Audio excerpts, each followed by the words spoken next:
Welcome to another edition of Talk City Greensboro, produced by GTN, featuring interviews and events happening around town. It's an easy way to stay in the know while you're on the go.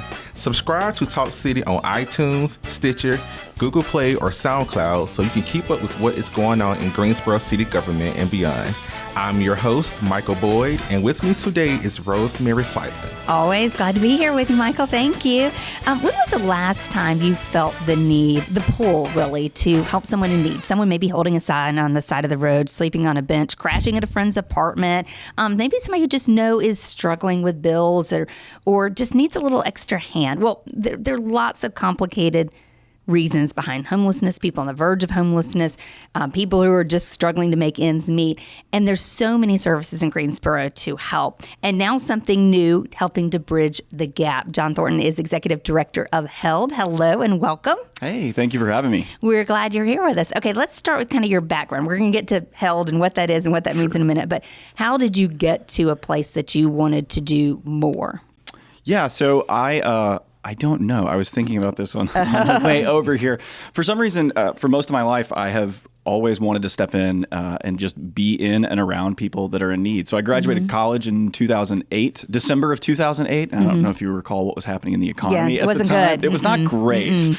And so I couldn't really find a job. And so I started working as an AmeriCorps person at a elementary school in Waco, Texas. Waco at the time, this was pre-Chip and Joanna Waco. It was the 17th poorest city in the country. And so I was working at this really low-income elementary school. And it was while I was there, I started to get to know families, seeing families living in poverty, people that were homeless, families that were homeless, and just began really questioning why are they here and what can we do to help them get out. And so from there, I went to divinity school and was a pastor for about 7 years. And when you're a pastor at a church, I worked at First Baptist Greensboro right here in downtown. And you oftentimes have people show up in need. They just think, I need to pay rent, I need to pay bills, I need something for my car, I'll go to a church.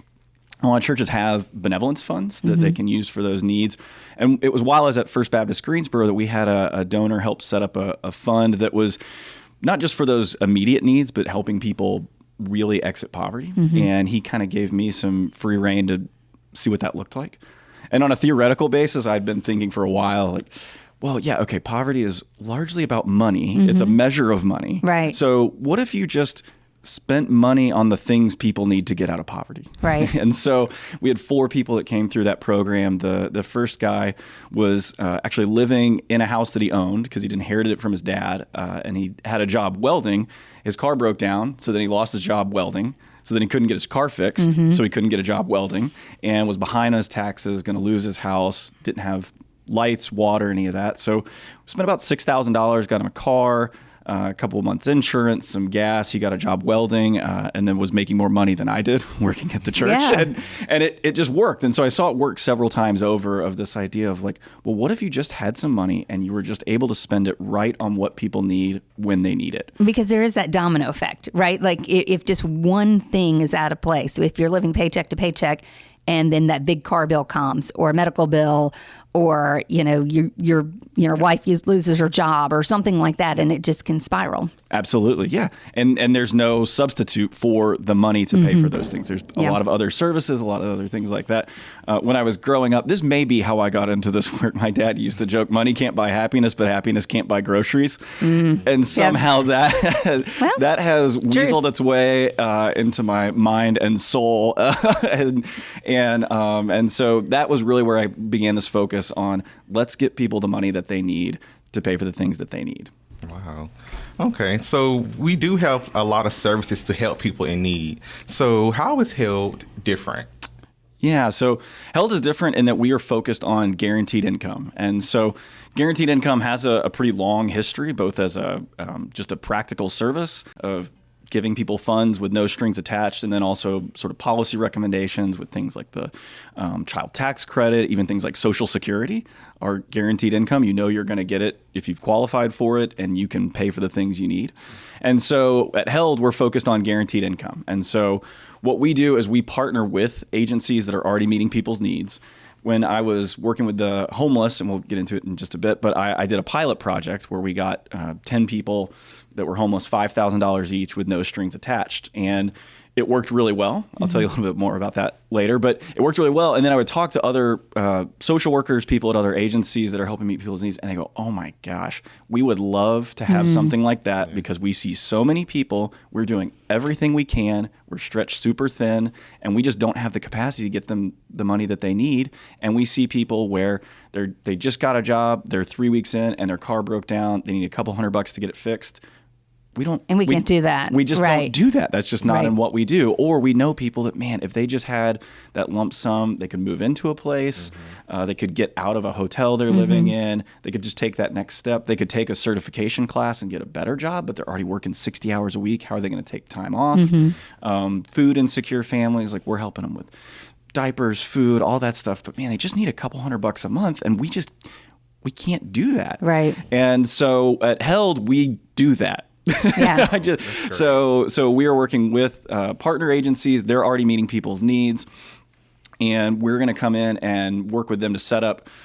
Sometimes it'll be pilot projects. Let's just try this out. Other times it'll just be, hey, this is now a basic service of what you offer to families, and that can be anywhere from a couple $100 a month to our first project's going to be $800 a month for 5 people, and so that's what we do. And I want to make that easy for people. I want to make it stable. A lot of times, a lot of social services, again, because they're stretched so thin, dealing with a myriad of different issues from person to person, whether it's mental health or education or employment.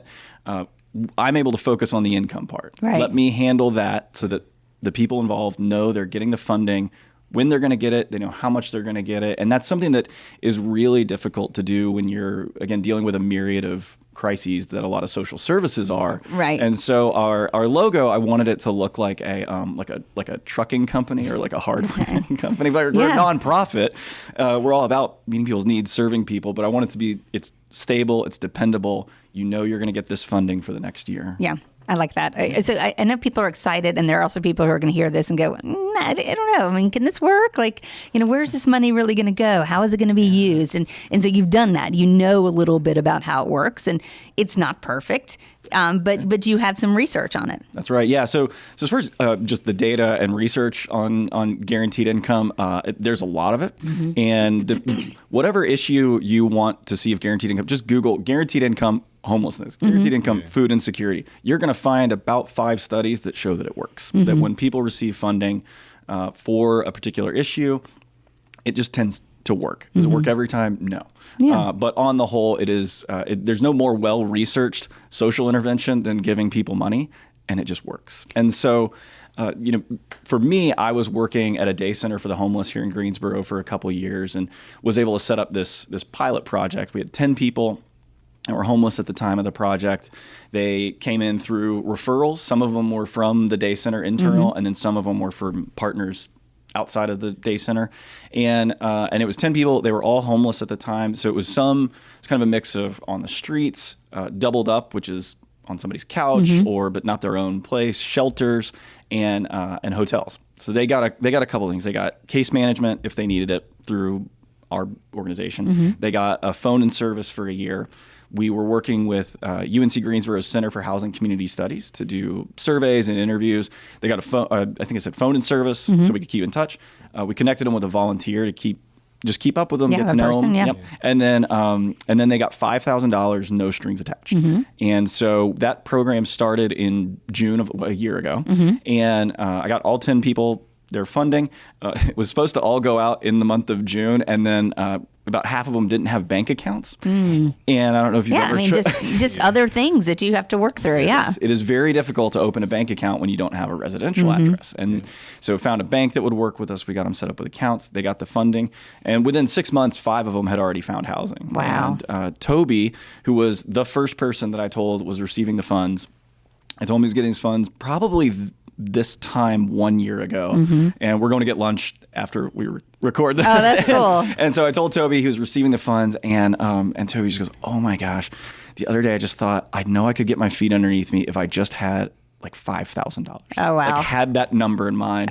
Toby had been living with a partner. They broke up. Thought, okay, I'll go stay in a hotel. Right.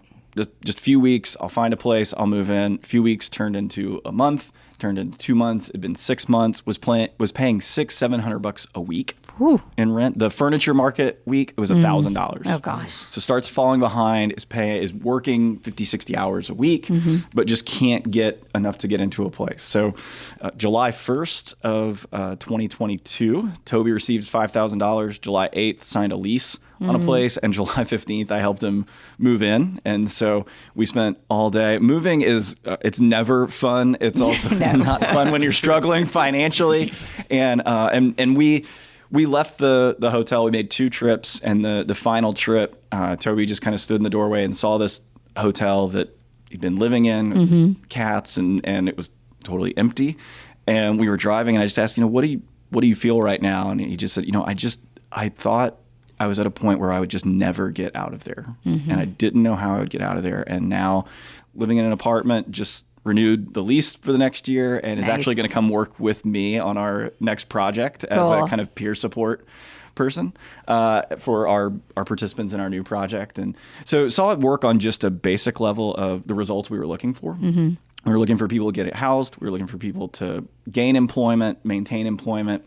It really worked very well.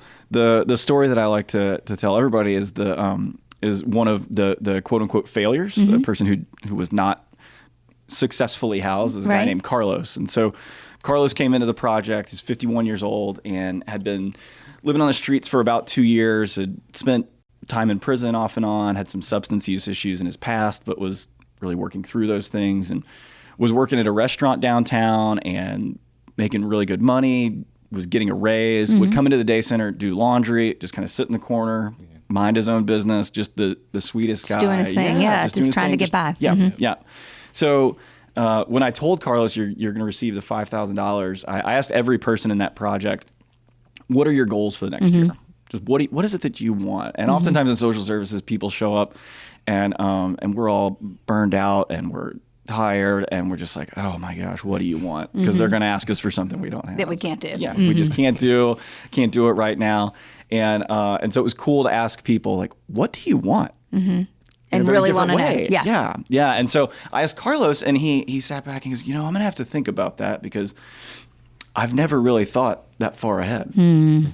And so we got Carlos his funding.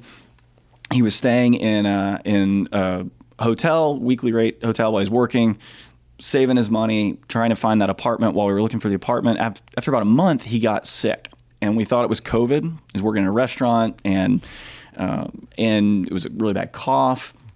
It didn't seem to get better. The nurse practitioner at the day center couldn't figure out what was going on.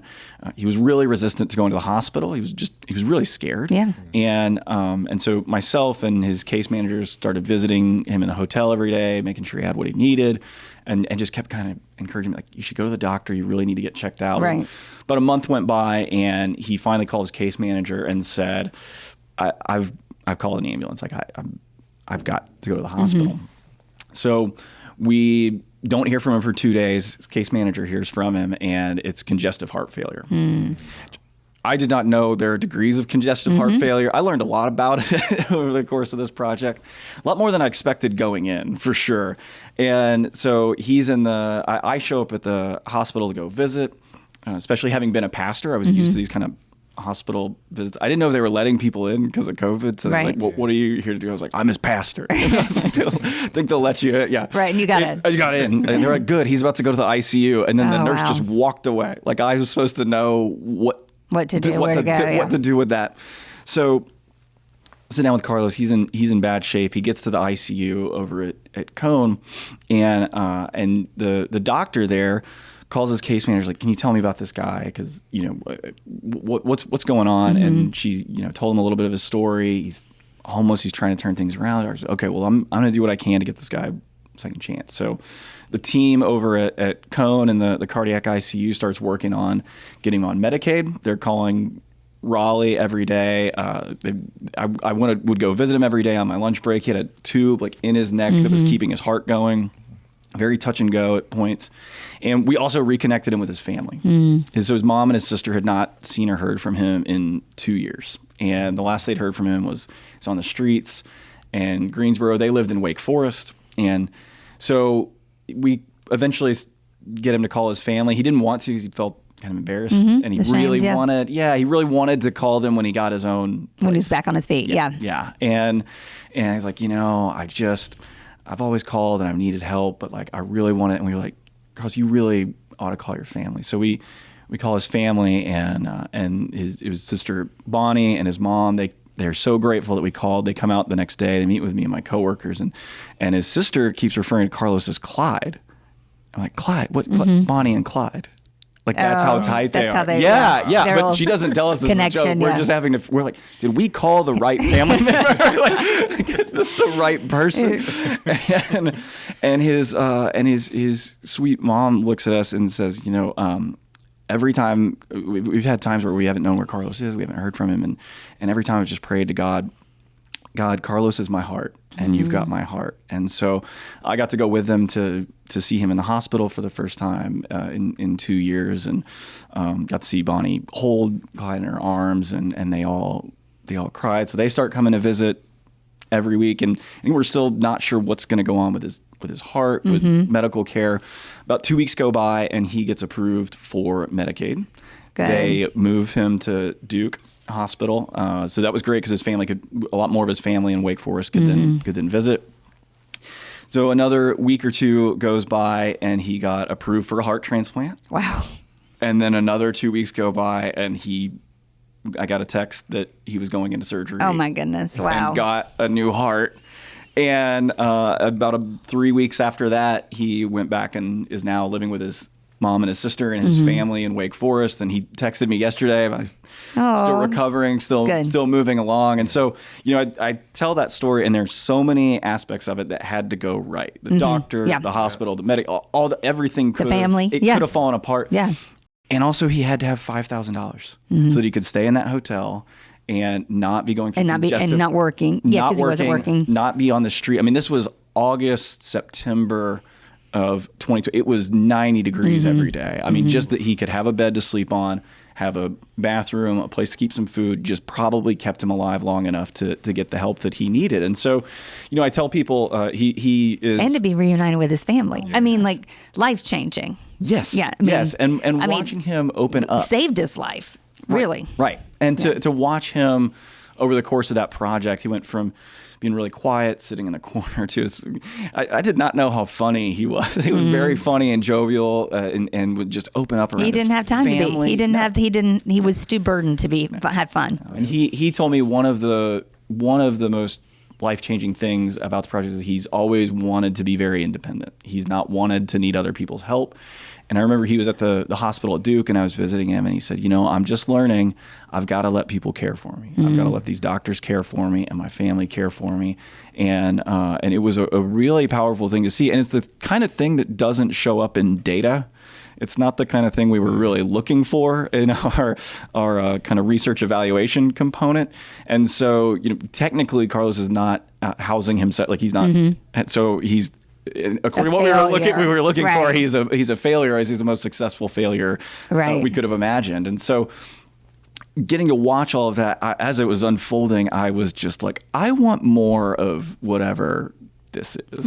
And that was really the inspiration of if all it takes is a little running around and getting a couple $1,000s to somebody that needs it, and this might happen. I mean, let's do more of this. Let's do that. Yeah. Well, and I think, the two stories that you share really point out that, we don't know the end, the goal for anybody. And I mean, and it's not up to us to decide, right? Like this gives people the freedom and the choice and the dignity to be able to do that, to be able to chart their future, to do what they need to do, to, what does it mean, to get the apartment and the job, or to move back and reconnect with their family. I mean, both are great end goals. That's right. Yeah. And that's part of the reasoning behind guaranteed income is that it's really about what people want and what they need and their ability to pursue what it is that they want and they need as they see fit. So I have people that'll ask like, well, it's great that you give people money, but they might spend it on the wrong thing. What if you just gave it to them for,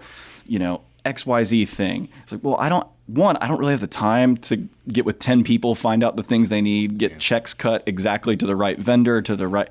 But the other thing is that it really is about people having the freedom to pursue what it is that they think they want and need. And so what I say, we don't just give people income, we give them trust. And for a lot of people, that's scary. Yes. It's really frightening because all of us want things that are good for us and bad for us, and sometimes we're not able to determine which is which, or sometimes it's the same thing, and we don't know where it's going to go. And so part of what I learned in that project was I had a couple people that, with one in particular, who within just a couple weeks had kind of a breakdown, spent the money on, was the nightmare that a lot of people have when you give people money. Had a breakdown, was still in communication with his case manager, but spent the money on drugs, alcohol, bought a car that was breaking down, and just it didn't work. And I tell people that I make sure to tell people that story too, because I don't want people to think I'm hiding anything. Right. Two, I want people to know I've seen the thing you're afraid of. If you're afraid of giving someone money and I've seen it, I've done it, and it doesn't scare me. Because if it scared me, Carlos wouldn't have gotten that $5,000. Right. He wouldn't be alive. Toby wouldn't have an apartment. And so I find that it's a lot more about fear of what other people want, and it is scary, but that's what's fun about it. It's thrilling. You don't know what people want. You don't know how they're going to pursue what they're going to pursue when they have the means to do it, or what they could do. What are the possibilities here? That's so right. I think that's really fun. Yeah. Yes, I love the positive outcomes from Toby and Carlos' story. So where are you starting now? How will Held Work begin this summer? Yeah, so like I said, we're working on a kind of partnership model. So if anybody's listening, I get the question all the time. I go, oh yeah, working guaranteed income. We give money to people that need it, just at the most basic level. That's what we do, and everyone makes the joke, where do I sign up? And so the way we're going about it is we're partnering with agencies in the community that are already meeting people's needs. So for instance, Triad Goodwill is our first partner agency. I'd worked with them when I was working at the Day Center for the Homeless. And so they're all about employment, economic mobility, helping people take the next step in their career. And so they see people all the time that are in a couple of situations, like I mentioned, they get a job a month later. Oh my gosh, expense came up and now they've lost the job we helped them get. And now we're back to square one. Or they see people that are working as much as they possibly can and would love to take some time off and take something like an HVAC certification class, which they offer. And so they're working really closely with people, and they know them, they trust them. And so Goodwill's our first partner agency, and they're going to refer 5 people to Held.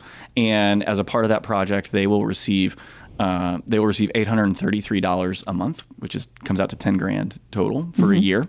And Held will provide that. We're also, like I said, Toby's going to be coming along as a kind of peer support just to check in, see how they're doing.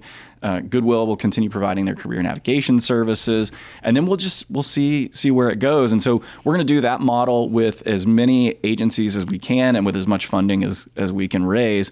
And each project will be different. So that one's focused on employment development. Obviously, we want to be working on homelessness. Have already had some conversations with organizations working on childhood food insecurity, family wellness, that sort of thing. So this is not just focused on homelessness. Obviously, it's a huge issue right now that people are paying a lot of attention to. I think we'll see people that will be housed. I think we'll see people that will keep their housing that might not have otherwise. But I tell people my target demographic is people that need money. And so I had someone say that's everybody. Yeah. I said you're correct. Yeah. And so we're starting with that 5, and then the goal is to expand that out to 15 as we have funding that allows. And then we'll just see where it goes. And we're continuing to work with I'm continuing to work with UNC Greensboro's Center for Housing Community Studies. So they'll do surveys of everyone, and then at the end of it, we will get it'll be anonymous, or we'll anonymize it, but we'll get the spending data. So we'll be able to see and I imagine that will largely reflect the data and studies on this stuff that are out there. Places, it'll be food, it'll be basic necessities, things like that.